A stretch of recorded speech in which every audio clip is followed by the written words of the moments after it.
Manipuri Wari Pambi Channel na tabiriba pumnamakpo amuhana taram nokchari ngasisu mayamge ngayhak pothana nagidamak anauba horror story amakak puduna laksari. Horror stories ge maming New Year. Horror stories ge writer Laishram Arun. Hauzik mayamge ngayhak pothana nagidamak puduna laksari ba anauba horror story New Year taminarasi. Razib miyamna sakhang naraba pauba YouTube blogger amani mahak UP gi Lucknow dagini. Razib na YouTube blogger ama oina India gi tongan mafam kaya da chattuna miyam de explore tawriba se tasengamakti YouTube tagi lakpa income adu khakki natte mahak ki tasengamak adventure amasung tourism da ngaujaba misak amakhakni. Lam koibabu pamjaba Razib na ahanba oina Pabalam Bista Meenakshi bu thengnakhi. Meenakshi su mahakki career tourism da pamjana angsilakliba Maharashtra dagi sakhenbi laisabi amakhakni. Razib amasung Meenakshi Kerala gi Pabalam Bista khoinimak YouTube ki mafam adugi phajaba singado miyam de explore tawnabagidamak blog namnaba lakpada thengnakibani. Madugi matungdagi makoi animak yumda hanakraba matungda mobile da pau kaya phaunaduna Razib na Meenakshi da propose thakirami. Meenakshi nasu mahakki aningba apambaga wakhal manaba Razib da mahakki punsigi hongloi oige haina Razib ki proposal adubu harau ya thokkirami. Razib amasung Meenakshi makoigi YouTube ki anauba mama explore tawnabagidamak Meenakshi na Razib ta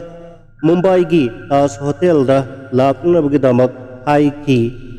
Razib nasu Meenakshi na haiba yaraduna Taj Hotel da makoini punna thaiminaraduna Mumbai City explore tawki. World class ta Mumbai City gi maramda phajana makoini makna magi YouTube channel sinda explore tawbaduda makoigi anauba subscriber lakh amagi mathakta gain tawba ngamki. Madugi matungda Meenakshi gi apambagi matung in ahal laman pau phaunaduna Razib ki imung manung miyoi khara laktuna Meenakshi ga Razib ka luhonglamni. Razib amadi Meenakshi luhonglaba matungda Meenakshi gi lairamba YouTube channel ado blog tawsinduna blog tawsindringai gi mamangda Razib amadi makoini gi apunba Razib ki hana lairamba YouTube channel aduda nauna RM Adventure Couple haina ming olami makoini gi apunba channel oina amkre. Ariba sahina salamdai anauba sahina laklamdai Meenakshi amasung Razib ki thamoida anauba wakhal ihulama hauraklamni. Makoigi anauba yumban bagi punsi khongchat asida ahanba oina thengnagadoriba anauba sahibu harau tayamna okpagi celebration ase India gi anauba mafam ama explore tawduna mafam aduda chattuna pangthokpado Meenakshi na pamlami. Razib nasu Meenakshi gi apambaduda yaramni. Khanba makai khallaga Meenakshi na ingba matam asida Europe ki laibak Norway Switzerland gumba madumak chatpa phangudrabasu India gi Switzerland Norway gumba Shimla city da chattuna makoigi anauba sahibu taramna okpagi New Year celebration ase pangthok minarurasi anauba lamdam mama oina mafamado explore tawrurasi haiduna lepnare. Numit marini mangani gi mamangda mobile da Razib na hotel ama book tawre aduga bye nongma watlingai gi ayuktagi makoi Simla gi damak train da khongsalaklamni. Makoina lakpa matamda jungle da adventure tawba matamda darkar oiba torchlight maikhet thauri makol macha ama ten ama aduga darkar laiba pochai ataisu loina yauraklamni. Makoi bye numit adugi nongalamdai baro matung pung anida makoina hanana book tawkraba hotel aduda thunglamni. Bye numit adumakki namidang ado makoina by by celebration new ꯏꯌꯔꯕꯨ ꯇꯔꯥꯝꯅ ꯑꯣꯛꯅꯅꯕꯒꯤꯗꯃꯛ ꯁꯤꯝꯂꯥꯒꯤ ꯁꯤꯇꯤꯗ ꯃꯩꯒꯤ ꯃꯈꯜ ꯃꯊꯦꯜꯒꯤ decoration ꯀꯌꯥꯅ ꯂꯩꯇꯦꯡꯗꯨꯅ ꯄꯥꯡꯊꯣꯛꯂꯤꯕ ꯑꯗꯨꯕꯨ ꯃꯈꯣꯏ ꯑꯅꯤꯅ ꯏꯟꯖꯣꯏ ꯇꯧꯃꯤꯟꯅꯔꯝꯃꯤ ꯑꯗꯨꯒ video ꯅꯝꯗꯨꯅ ꯃꯈꯣꯏꯒꯤ ꯕ꯭ꯂꯣꯒ ꯁꯦꯝꯂꯝꯃꯤ꯫ ꯕꯥꯏ ꯕꯥꯏ ꯅꯨꯃꯤꯠ ꯑꯁꯤꯃꯛꯀꯤ ꯅꯨꯃꯤꯗꯥꯡꯗꯅꯤ ꯁꯤꯝꯂꯥ ꯁꯤꯇꯤꯒꯤ ꯑꯀꯣꯏꯕꯗꯨꯗ ꯃꯩ ꯄꯔꯦꯡ ꯄꯔꯦꯡ ꯊꯥꯜꯂꯤꯕ ꯐꯖꯈ꯭ꯔꯕ ꯃꯐꯝ ꯀꯌꯥ ꯑꯗꯨ ꯃꯈꯣꯏꯅ ꯈꯣꯡꯅ ꯆꯠꯇꯨꯅ ꯃꯤꯌꯥꯝ ꯑꯃꯒꯤ ꯃꯔꯛꯇ ꯌꯥꯎꯗꯨꯅ ꯃꯈꯣꯏꯒꯤ ꯚꯤꯗꯤꯑꯣ ꯔꯦꯀꯣꯔꯗꯤꯡ ꯇꯧꯕꯇ ꯅꯠꯇꯅ ꯍꯔꯥꯎ ꯅꯨꯡꯉꯥꯏꯕ ꯐꯣꯡꯗꯣꯛꯂꯝꯃꯤ꯫ ꯅꯨꯃꯤꯗꯥꯡ ꯑꯗꯣ ꯊꯦꯡꯖꯤꯜꯂꯛꯂꯦ꯫ ꯃꯈꯣꯏꯅ ꯂꯩꯔꯤꯕ ꯍꯣꯇꯦꯜ ꯑꯗꯨꯗꯒꯤ ꯐꯅ ꯌꯥꯝꯅ ꯁꯥꯡꯅ ꯂꯥꯛꯂꯒ ꯑꯆꯧꯕ ꯅ꯭ꯌꯨ ꯏꯌꯔ ꯁꯦꯂꯦꯕ꯭ꯔꯦꯁꯟ ꯄꯥꯡꯊꯣꯛꯐꯝ ꯑꯃ ꯑꯣꯏꯔꯤꯕ ꯍꯣꯇꯦꯜ ꯑꯃꯗ ꯆꯪꯂꯛꯂꯝꯃꯤ꯫ ꯃꯐꯝ ꯑꯗꯨꯗ ꯅꯨꯄꯥ ꯅꯨꯄꯤ ꯀꯌꯥꯅ ꯑꯅꯧꯕ ꯆꯍꯤꯕꯨ ꯇꯔꯥꯝꯅ ꯑꯣꯛꯅꯅꯕꯒꯤꯗꯃꯛ ꯍꯣꯇꯦꯜ ꯑꯗꯨꯒꯤ ꯃꯐꯝꯗ ꯆꯥ ꯊꯛꯇꯨꯅ ꯖꯒꯣꯏ ꯁꯥꯗꯨꯅ ꯃꯇꯝꯕꯨ ꯉꯥꯏꯔꯤꯕꯁꯤꯡ ꯑꯗꯨꯒꯤ ꯃꯔꯛꯇ ꯃꯈꯣꯏ ꯑꯅꯤꯁꯨ ꯌꯥꯎꯁꯤꯜꯂꯝꯃꯤ꯫ ꯃꯤꯅꯥꯛꯁꯤꯗꯤ ꯃꯍꯧꯁꯥꯅ ꯑꯪꯒꯨꯔꯅ ꯁꯦꯝꯕ ꯌꯨ ꯑꯉꯧꯕꯗꯣ ꯌꯥꯝꯅ ꯄꯥꯝꯖꯔꯝꯃꯤ꯫ ꯔꯥꯖꯤꯕꯇ ꯋꯥꯐꯝ ꯑꯁꯤ ꯍꯥꯏꯔꯨꯕꯗ ꯔꯥꯖꯤꯕꯅꯁꯨ ꯉꯁꯤꯗꯤ ꯑꯔꯤꯕ ꯆꯍꯤ ꯆꯠꯈ꯭ꯔꯒꯅꯤ, ꯉꯥꯏꯍꯥꯛꯀꯤ ꯃꯇꯨꯡꯗꯗꯤ ꯑꯅꯧꯕ ꯆꯍꯤ ꯂꯥꯛꯂꯒꯅꯤ, ꯑꯩꯈꯣꯏꯅꯤꯒꯤꯁꯨ ꯑꯅꯧꯕ ꯌꯨꯝꯕꯥꯜ ꯄꯨꯟꯁꯤꯅꯤ, ꯑꯅꯧꯕ ꯆꯍꯤꯗ ꯑꯅꯧꯕ ꯌꯨꯝꯕꯥꯜ ꯄꯨꯟꯁꯤꯒꯤ ꯅꯨꯡꯉꯥꯏꯕꯗꯣ ꯉꯁꯤꯗꯤ ꯃꯄꯨꯡ ꯐꯥꯅ ꯑꯩꯈꯣꯏ ꯑꯅꯤꯁꯨ ꯄꯥꯡꯊꯣꯛꯃꯤꯟꯅꯔꯒꯗꯕꯅꯤ ꯍꯥꯏꯅ ꯑꯪꯒꯨꯔꯅ ꯁꯦꯝꯕ ꯑꯉꯧꯕ ꯌꯨ ꯃꯍꯤ ꯑꯗꯣ ꯃꯈꯣꯏꯅꯤꯃꯛ ꯊꯛꯃꯤꯟꯅꯔꯝꯃꯤ꯫ ꯅꯨꯃꯤꯗꯥꯡꯒꯤ ꯄꯨꯡ 12 ꯍꯦꯛ ꯇꯥꯕ ꯃꯇꯝꯗ ꯀꯥꯡꯁꯤꯅ 12ꯔꯛ ꯌꯩꯈ꯭ꯔꯕꯒꯤ ꯃꯇꯨꯡꯗ ꯍꯦꯄꯤ ꯅ꯭ꯌꯨ ꯏꯌꯔ ꯍꯥꯏꯅ ꯁꯍꯔ ꯑꯗꯨꯒꯤ ꯃꯐꯝ ꯀꯌꯥꯗꯒꯤ ꯂꯥꯎꯔꯛꯄꯗ ꯃꯈꯣꯏꯁꯨ ꯌꯥꯎꯅ ꯍꯦꯄꯤ ꯅ꯭ꯌꯨ ꯏꯌꯔ ꯍꯥꯏꯅ ꯂꯥꯎꯗꯨꯅ ꯖꯒꯣꯏ ꯁꯥꯗꯨꯅ ꯕꯣꯝꯕꯨꯂꯥ ꯊꯥꯗꯨꯅ ꯃꯤꯌꯥꯝ ꯑꯃ ꯍꯔꯥꯎ ꯇꯌꯥꯝꯕ ꯐꯣꯡꯗꯣꯛꯅꯔꯤ꯫ ꯑꯁꯨꯝꯅ ꯍꯔꯥꯎ ꯇꯌꯥꯝꯕ ꯑꯅꯧꯕ ꯆꯍꯤꯕꯨ ꯇꯔꯥꯝꯅ ꯑꯣꯛꯄꯒꯤ ꯁꯦꯂꯦꯕ꯭ꯔꯦꯁꯟ ꯑꯗꯣ ꯃꯤꯌꯥꯝ ꯄꯨꯝꯅꯃꯛ ꯆꯞ ꯃꯥꯟꯅꯅ ꯄꯥꯡꯊꯣꯛꯃꯤꯟꯅꯔꯝꯂꯕꯒꯤ ꯃꯇꯨꯡꯗ ꯉꯥꯏꯍꯥꯛꯀꯤ ꯃꯇꯨꯡꯗ ꯇꯞꯅ ꯇꯞꯅ ꯃꯤꯁꯤꯡ ꯑꯗꯨꯁꯨ ꯄꯥꯊꯔꯛꯂꯦ꯫ ꯔꯥꯖꯤꯕ ꯑꯃꯁꯨꯡ ꯃꯤꯅꯥꯛꯁꯤꯁꯨ ꯃꯈꯣꯏꯅ ꯂꯩꯔꯤꯕ ꯍꯣꯇꯦꯜ ꯑꯗꯨ ꯇꯝꯅ ꯏꯪꯂꯕ ꯁꯔꯛꯀꯤ ꯂꯝꯕꯤ ꯑꯗꯨꯗ ꯃꯈꯣꯏꯅꯤꯗꯣ ꯅꯤꯁꯥ ꯋꯥꯎꯔꯤ ꯄꯥꯟꯈꯠꯂꯛꯇꯨꯅ ꯋꯥꯔꯤ ꯀꯌꯥ ꯁꯥꯅꯔꯗꯨꯅ ꯅꯣꯛꯃꯤꯟꯅꯗꯨꯅ ꯂꯥꯛꯃꯤꯟꯅꯩ꯫ ꯃꯤꯅꯥꯛꯁꯤꯅ ꯃꯍꯥꯛꯀꯤ ꯃꯄꯨꯔꯣꯏꯕ ꯔꯥꯖꯤꯕꯀꯤ ꯈꯨꯗꯥꯡ ꯑꯗꯨꯗ ꯀꯣꯜꯂꯗꯨꯅ ꯃꯍꯥꯛꯀꯤ ꯂꯦꯡꯖꯨꯝꯗ ꯉꯥꯔꯗꯨꯅ ꯏꯄꯨꯔꯣꯏꯕ ꯅꯨꯡꯁꯤꯕ, ꯅꯍꯥꯛꯅ ꯑꯩꯒꯤꯗꯤ ꯊꯋꯥꯏꯅꯤ ꯍꯥꯏꯔꯗꯨꯅ ꯃꯤꯅꯥꯛꯁꯤꯅ ꯃꯄꯨꯔꯣꯏꯕꯒꯤ ꯈꯨꯗꯥꯡ ꯑꯗꯣ ꯈꯪꯌꯥꯟ ꯌꯥꯟꯗꯨꯅ ꯂꯦꯞꯍꯜꯂꯒ ꯃꯄꯨꯔꯣꯏꯕꯗ ꯀꯤꯁ ꯇꯧꯔꯝꯃꯤ꯫ ꯃꯤꯅꯥꯛꯁꯤꯗꯤ ꯃꯍꯧꯁꯥꯅ ꯌꯨꯁꯦ ꯀꯌꯥ ꯊꯛꯀꯟꯗꯕꯅꯤꯅ ꯉꯁꯤ ꯄꯦꯛ 2-3 ꯊꯛꯂꯨꯕꯗꯗꯤ ꯃꯁꯥꯗꯣ ꯅꯤꯁꯥꯅ ꯄꯨꯝꯇꯨꯝ ꯊꯨꯝꯍꯠꯈ꯭ꯔꯦ꯫ ꯑꯗꯨꯕꯨ ꯔꯥꯖꯤꯕꯇꯤ ꯃꯍꯧꯁꯥꯅ ꯌꯨꯁꯦ ꯈꯔ ꯁꯤꯖꯤꯟꯅꯕꯗꯨꯅ ꯃꯉꯣꯟꯗꯗꯤ ꯅꯤꯁꯥꯗꯣ ꯌꯥꯝꯅ ꯀꯟꯅ ꯄꯥꯟꯕ ꯑꯣꯏꯗꯦ꯫ ꯔꯥꯖꯤꯕꯅ ꯃꯤꯅꯥꯛꯁꯤꯕꯨ ꯀꯟꯅ ꯀꯣꯜꯂꯗꯨꯅ ꯂꯝꯕꯤ ꯑꯗꯨꯗ ꯃꯍꯥꯛꯄꯨ ꯄꯨꯗꯨꯅ ꯍꯣꯇꯦꯜ ꯇꯝꯅ ꯂꯥꯛꯄꯒꯤ ꯂꯝꯕꯤꯗ ꯑꯃꯟꯕ ꯌꯨꯝ ꯑꯃꯈꯛ ꯊꯦꯡꯅꯔꯝꯃꯤ꯫ ꯌꯨꯝ ꯑꯗꯨꯒꯤ ꯃꯊꯛꯇ ꯃꯩꯒꯤ ꯗꯦꯀꯣꯔꯦꯁꯟꯅ "ꯋꯦꯜꯀꯝ ꯑꯦꯚ꯭ꯔꯤꯕꯣꯗꯤ, ꯏꯟꯖꯣꯏ ꯌꯣꯔꯁꯦꯜꯐ, ꯍꯦꯄꯤ ꯅ꯭ꯌꯨ ꯏꯌꯔ" ꯍꯥꯏꯅ ꯆꯥꯎꯅ ꯊꯥꯔꯤꯕꯗꯣ ꯃꯤꯅꯥꯛꯁꯤꯅ ꯎꯔꯝꯃꯤ꯫ ꯃꯤꯅꯥꯛꯁꯤꯅ ꯃꯍꯥꯛꯀꯤ ꯃꯄꯨꯔꯣꯏꯕ ꯔꯥꯖꯤꯕꯀꯤ ꯈꯨꯗꯥꯡ ꯑꯗꯣ ꯄꯥꯏꯗꯨꯅ ꯌꯨꯝ ꯑꯗꯨꯗ ꯆꯪꯁꯤꯜꯂꯝꯃꯤ꯫ ꯔꯥꯖꯤꯕꯁꯨ ꯃꯤꯅꯥꯛꯁꯤꯅ ꯇꯧꯔꯤꯕ ꯑꯗꯨꯗ ꯑꯗꯨꯝ ꯌꯥꯔꯝꯃꯤ꯫ ꯃꯈꯣꯏꯅꯤ ꯌꯨꯝ ꯑꯗꯨꯗ ꯆꯪꯃꯤꯟꯅꯔꯛꯄꯗ ꯌꯨꯝꯒꯤ ꯊꯣꯡ ꯑꯗꯣ ꯂꯥꯎꯅ ꯍꯥꯡꯗꯣꯛꯂꯝꯃꯤ꯫ ꯑꯗꯨꯕꯨ ꯀꯅꯥꯃꯠꯇ ꯂꯩꯕꯗꯤ ꯎꯔꯝꯗꯦ꯫ ꯃꯤꯅꯥꯛꯁꯤꯅ "ꯇꯥꯃꯣ, ꯃꯐꯝ ꯑꯁꯤꯗ ꯉꯥꯏꯍꯥꯛꯇꯪ ꯏꯟꯖꯣꯏ ꯇꯧꯈꯤꯁꯤ, ꯑꯩꯈꯣꯏ ꯃꯌꯥꯝꯒꯤ ꯏꯟꯖꯣꯏ ꯇꯧꯐꯝꯅꯤ ꯍꯥꯏꯗꯨꯅ ꯃꯊꯛꯇ ꯊꯥꯔꯤꯕꯁꯤꯅꯤ꯫ ꯑꯩ ꯆꯠꯄꯁꯨ ꯌꯥꯝꯅ ꯋꯥꯔꯦ, ꯉꯥꯏꯍꯥꯛ ꯏꯟꯖꯣꯏ ꯇꯧꯈꯤꯁꯤ, ꯄꯣꯊꯥꯈꯤꯁꯤ" ꯍꯥꯏꯗꯨꯅ ꯌꯨꯝ ꯃꯅꯨꯡ ꯑꯗꯨꯗ ꯔꯥꯖꯤꯕꯀꯤ ꯈꯨꯗꯥꯡ ꯄꯥꯏꯗꯨꯅ ꯃꯤꯅꯥꯛꯁꯤꯅ ꯆꯪꯁꯤꯜꯂꯛꯂꯝꯃꯤ꯫ ꯃꯤꯅꯥꯛꯁꯤꯅ ꯌꯨꯝ ꯑꯗꯨꯗ ꯀꯅꯥꯃꯠꯇ ꯂꯩꯕ ꯎꯗꯕꯗꯨꯗ ꯐꯣꯟ ꯋꯥꯎꯔꯤ ꯇꯧꯔꯗꯨꯅ "ꯑꯦꯅꯤꯕꯣꯗꯤ, ꯀꯅꯥ ꯂꯩꯕꯒꯦ? ꯅ꯭ꯌꯨ ꯏꯌꯔ ꯁꯦꯂꯦꯕ꯭ꯔꯦꯁꯟ ꯇꯧꯃꯤꯟꯅꯁꯦ, ꯅꯨꯡꯉꯥꯏꯃꯤꯟꯅꯁꯦ, ꯀꯅꯥ ꯂꯩꯕꯒꯦ ꯊꯣꯔꯛꯑꯣ ꯃꯄꯥꯟꯗ" ꯍꯥꯏꯗꯨꯅ ꯂꯥꯎꯔꯝꯃꯤ꯫ ꯀꯅꯥꯃꯠꯇ ꯈꯨꯝꯂꯛꯇꯦ꯫ ꯔꯥꯖꯤꯕ ꯑꯃꯁꯨꯡ ꯃꯤꯅꯥꯛꯁꯤꯅ ꯑꯀꯣꯏꯕꯗ ꯀꯣꯏꯌꯦꯡ ꯌꯦꯡꯂꯛꯄꯗ ꯌꯨꯝ ꯑꯗꯨꯒꯤ ꯐꯛꯂꯥꯡꯗ ꯅꯨꯄꯥ ꯑꯃ, ꯅꯨꯄꯤ ꯑꯃ, ꯃꯈꯣꯏꯒꯤ ꯄꯤꯛꯂꯤꯕꯤ ꯃꯆꯥꯅꯨꯄꯤ ꯑꯃꯒ ꯊꯦꯠꯄ ꯐꯣꯇꯣ ꯑꯃ ꯎꯔꯝꯃꯤ꯫ ꯃꯈꯣꯏꯅꯤꯃꯛ "ꯀꯅꯥꯃꯠꯇ ꯂꯩꯇꯕ꯭ꯔꯣ" ꯍꯥꯏꯗꯨꯅ ꯆꯪꯁꯤꯜꯂꯒ ꯐꯣꯇꯣ ꯑꯗꯨꯗ ꯃꯨꯟꯅ ꯌꯦꯡꯃꯤꯟꯅꯔꯤꯉꯩꯗ ꯌꯨꯝꯒꯤ ꯃꯊꯛ ꯊꯪꯕ ꯐ꯭ꯂꯣꯔꯗꯒꯤ "happy new year, happy new year" ꯍꯥꯏꯅ ꯂꯥꯎꯔꯤꯕꯗꯣ ꯃꯤꯅꯥꯛꯁꯤꯅ ꯍꯦꯛ ꯇꯥꯕꯒ Rajibta pairamba khulado khangtha thadoklamlaga mathakki istiyar aduda matomta prap kakhat khirami aduga tamo lao karo enjoy tause hairamaga mahak matomta prap satkhirami Minaksina prap istiyar aduda kakhalaklaga ahanba oina leiriba ka adugi hangdoktuna leiriba thong aduda changsilami adubu kanamata leiba uramde Minaksi do khangchau thawraklami nakoina aikoida phagi tawriba karigino anauba sahibu taramna opagi thawram pangthok minasi lao kanano nari leiradi thorao kaisu kandabada mibu laknaduna kari kana dauribano aiduna hanna kanna lauraklami matamadu maktada Minaksi gi hek mamangda mapuroiba Rajib ki sakta sakmanaba miyoy ama leptuna leirambado Minaksi na ubada mahak thangprek thanglami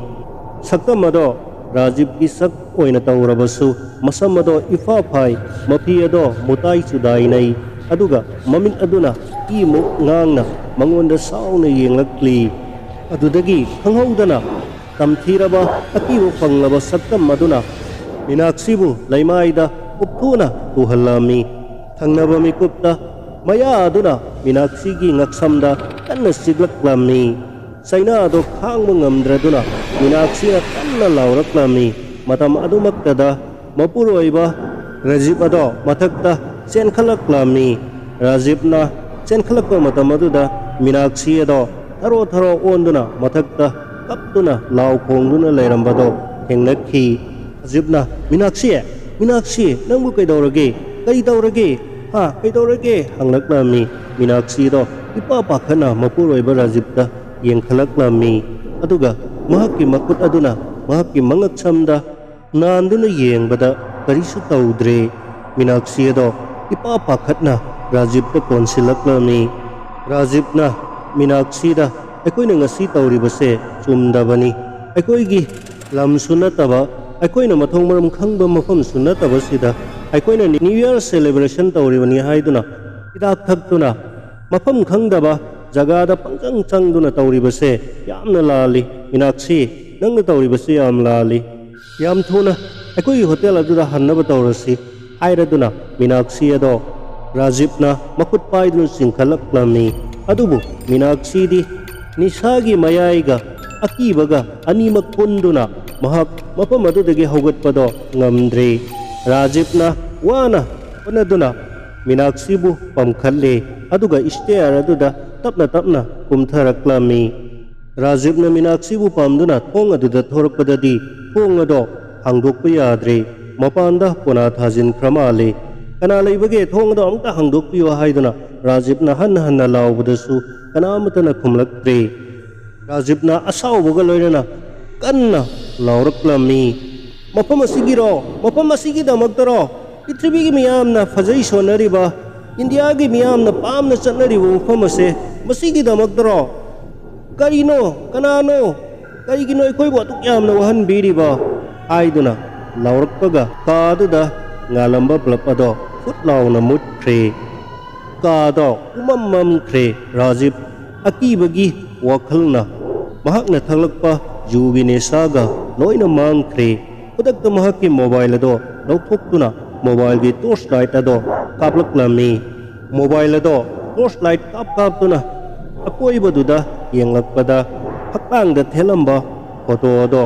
amuk puraklami photo aduda makoini na ukhiba matai manaw ani aduga machanupi ama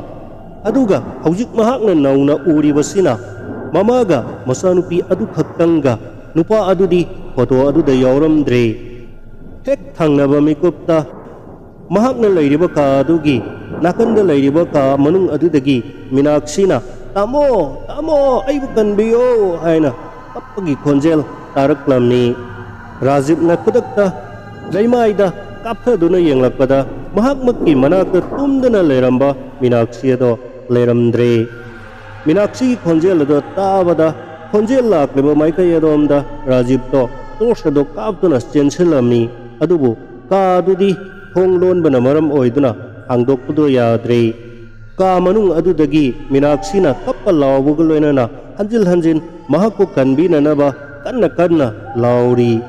अदुबु राजीवना तौफम खंद्रदुना torch अदो कापलगा थोंग अदो थुगाइबा याबा करिनो उपाय अमा येंगलकपदा नाकंदा थारिबा चौकी अदो लौरुदुना थोंग अदुदा हंजिल हंजिन थाजिनबदा थोंग अदो कायरमनी कायरबा मतुंगदा थोंग अदो थोंगना अमुक काउदुना का अदुगी मनुंगदा राजीव तो चंगसिलकले राजीवना का मनुंग अदुदा हेक चंगसिलकलगा मोबाइल टॉर्च लाइट अदो कापतुना कोयेंग येंगबददी कनासु मफम अदुदा लैबसु उदे मीनाक्षीसु उदे अतोप मियोय कना अमतसु का मनुंग अदुदा उदे ngayhakki mamangda ka aduda मीनाक्षीना कप्पा लाउबगी खोंजेल कया तारंबा अदुसु तुमिन्ना उनवाई मुक्सिकना लैख्रे करीमत ताखिद्रे राजीवना महांगना चंगलुरिबा कादो ओनरमाले खंदुना प्रप प्रप कादुगी मपांदा थोरक्लमनी कादुगी मपांदा हेक थोरकपगा मुत्तुना लेरंबा मयदो हुंगलाउना मुक ngalakhi राजीवना मफम अदुदा कोइलै लैदुना मीनाक्षीबु कौरदुना थिरक्लमनी ममैथंगदा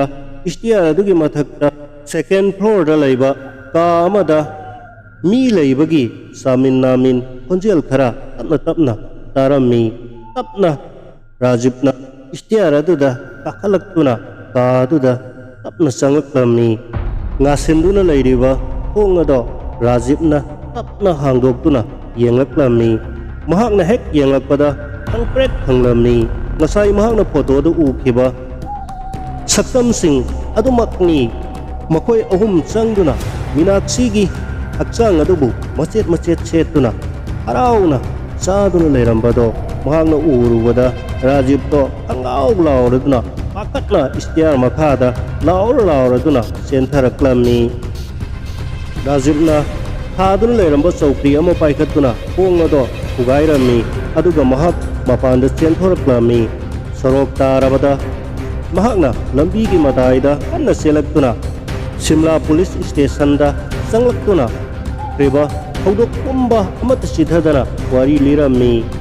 अफम अदुगी पुलिस ओसी अदुना महकपु थामलमी अदुगा नोंगानबा फावबा ngairasi haiduna नोंगानबा फावबा लैरबा मतुंगदा मखोई police Kharga लोइनना मफम अदुदा Rajiv का पुन्ना लाक्मिनरमी ngarang numidangdadi mafam aduda welcome everybody haina hakiba mafam adumaktada राजीवना haunted house nobody allowed haina crossmark jektuna signboard achauba mathelibado urami police personnel sing adu loinana mafam aduda sanglakuna Meenakshi bu thiraklamni ngarangi stair karaklaga second floor da laiba ka aduda चंगप मतमददी Meenakshi की हवा याउद्रब हक्चांग अदो करीमता मपोप कायदना तादुना लेरमखी मसादा असोक अपन तौबगी करीमता सैफम लेरमदे राजीवना खंचेन चेंसिन खिदुना मीनाक्षी की हक्चांग अदुबु कोनखत पीरगा हंजिल हंजिन जुपलमनी अदुगा मीनाक्षी नंग अइब थादोक्तुना कदाइदि चटलिबनो हाइदुना लाव खोंगलदुना कपलक्लमनी अनौब सहीगी अनौब खुदोल ओइना राजीवना मीनाक्षी की थवाई याउद्रब हक्चांग अदुबु मरमदम यूपी ताना ट्रेन द पुरक्खी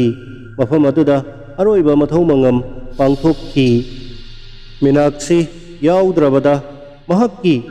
एडवेंचर अमदी टूरिज्म की वखल अमुक हन्ना महक खल्लुद्रे यूट्यूब ब्लॉगर अमा ओइना थबक सु तौररोय हाइदुना महक मीनाक्षी की ब्लॉग तौख्रबा महक्की चैनल अदुबु अमुक हांगदोक्तुना मीनाक्षीना थागलंबा वीडियो क्या अदुबु हन्ना हन्ना येंगदुना ममित्तगी मपी तैथोकना अनौबु सही लाकु खुदिंग ngasisu mahakna mahak yauna mahakku kanbiba ngamhaudraba Meenakshi की थवाई अदुना इंगनिक चिकना सरगदा लैरोनबगी दामक मैरा कत्तुना मीनाक्षी की दामक मिट की पीना श्रद्धांजलि कतली